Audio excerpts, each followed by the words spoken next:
Why do people do what they do? Is it by accident? Or are there any sociological influences that lead someone to behave in a specific manner? Hello, our names are Maria LaPera and Joshua Longo, and for our final theory assignment, we will be discussing the crime of mass murder and explaining what may cause an individual to become involved in this behavior. During our presentation, we will first provide a concise description of the crime by outlining its key elements that are required for an offense to be deemed as mass murder. We will then introduce Merton's strain theory by providing a high level overview of the theory, followed by how it can be explained through mass murder and discuss the policy responses that have been implemented to reduce the amount of mass murder committed. As well, we will then discuss differential association theory by explaining the theory, providing a concrete analysis towards how it can explain mass murder, and discuss the social control efforts that have been used to reduce mass murder from being committed. After providing a detailed description and analysis of each theory, we will then examine how emergent strain theory and differential association theory oppose one another and highlight which theory we believe is stronger in explaining why an individual decides to commit mass murder. Firstly, we will provide a descriptive overview of the crime of mass murder. When focusing on what constitutes as mass murder, there are various components that are required for an act to be deemed as such type of crime. This term is defined as the killing of multiple individuals through one episodic act of violence at one time and one place. In addition, mass murder must consider the number of victims that are involved, the location of the crime, the time in which their victims were killed, and the distance between where the murders were committed. This is important as the incident needs to take place within 24 hours of a single event. Dietz expands on this term by identifying how a mass murder offense is the willful injury of five or more individuals, where three or more are killed by a single offender in one incident. In addition, most mass murder crimes usually involve similar weapons that are used by the perpetrator. These weapons are commonly firearms. These consist of handguns, rifles, and semi automatics. As well, according to statistics, 40% of mass murder offenses are committed against family members, with many involving acquaintances. Next, we will take a look at Merton's strain theory and its relevance towards the crime of mass murder. Robert Merton's strain theory is seen by many criminologists as a compelling theory that explains what leads someone to commit criminal behavior. Merton states that the idea of strain occurs when an individual attempts to obtain success. However, that illegitimate means are not available. This is considered to be a micro level analysis as it focuses on the individual's cultural success and the behavior they will commit to achieve their desires. Regardless if it is out of the social norm, Merton examines the cultural imbalance between an individual's goals and the norms of individuals within society.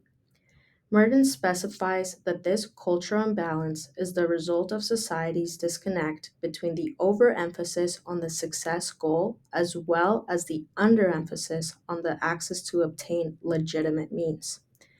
This theory is seen as a structural theory where Merton outlines that strain is within the social structure as opposed to an individual.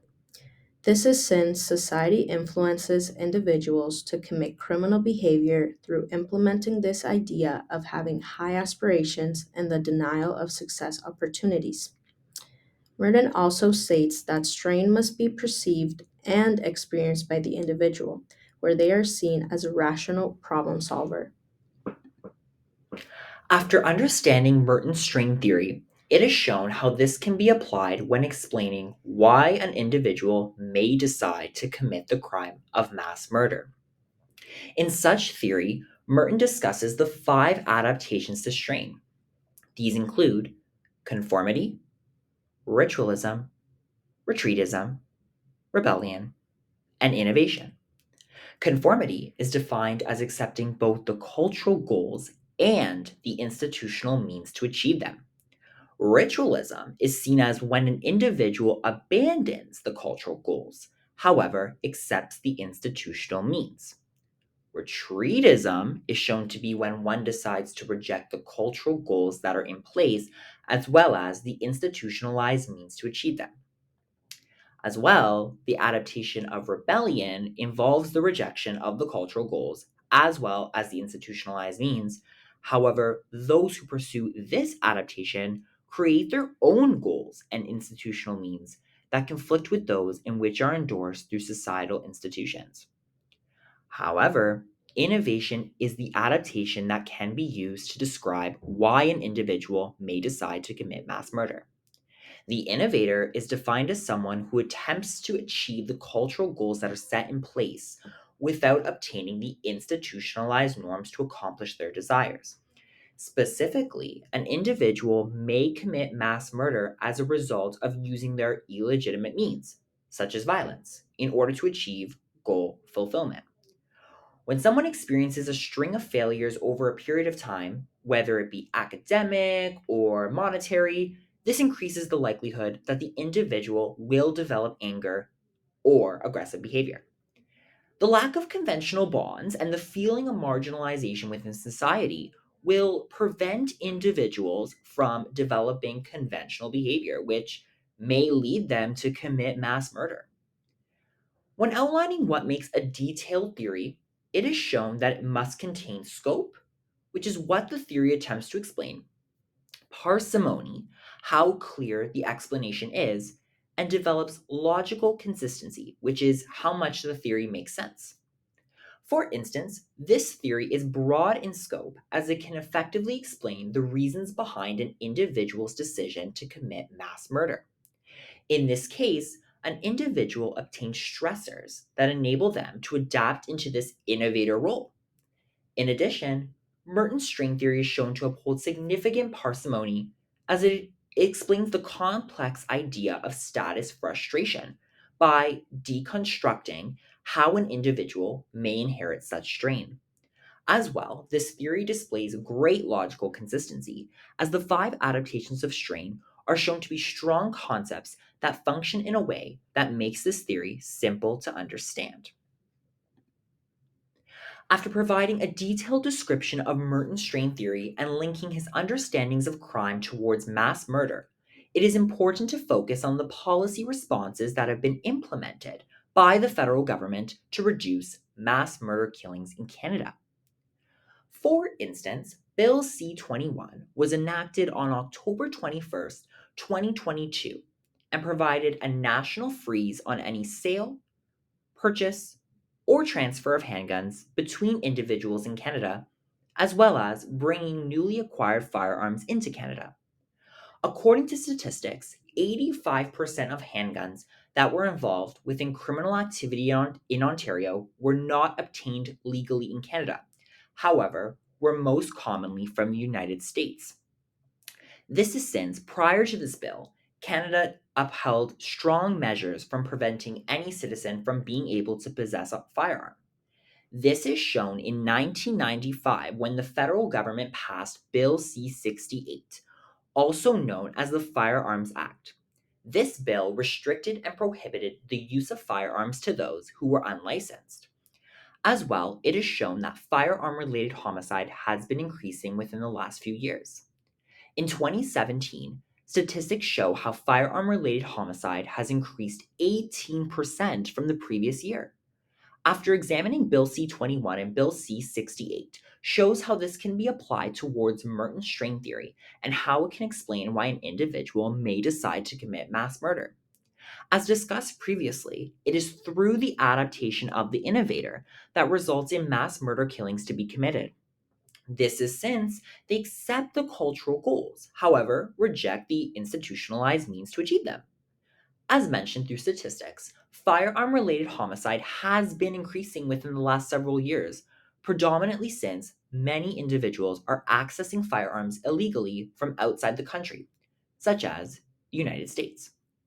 As a result of the implementation of Bill C-21 from the federal government, it is less likely that an individual will take their status frustration and use the crime of mass murder to release such anger.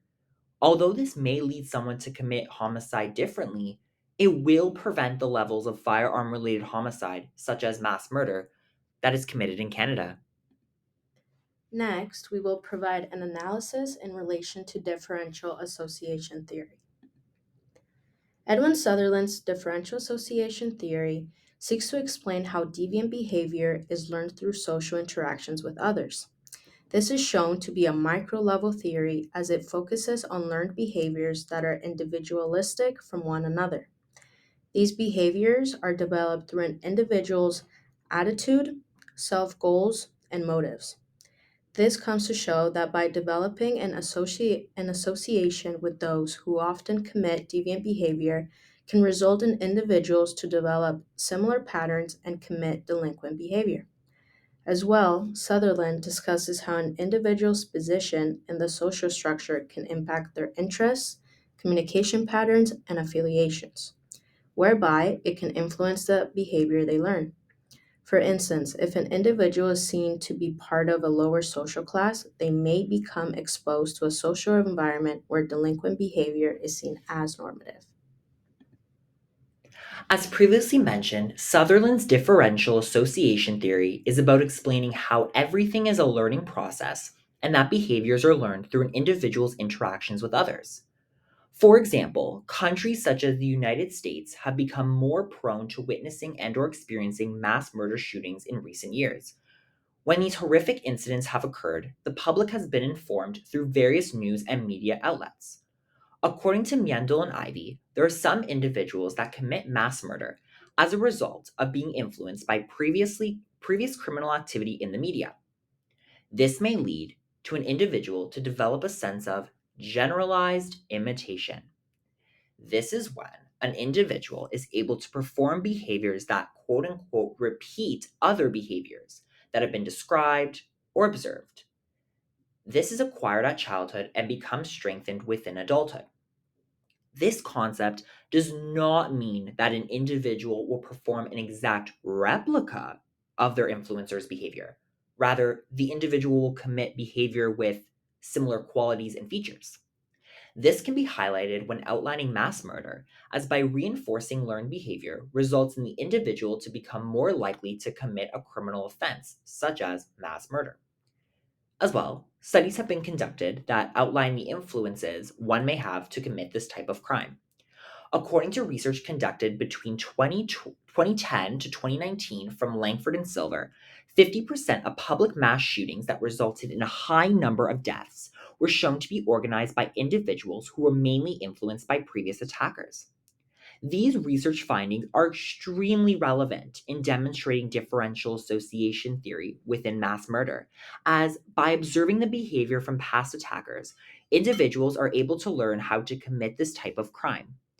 After connecting differential association theory to mass murder reveals how it displays a broad scope, is shown to be parsimonious, and develops a significant logical consistency.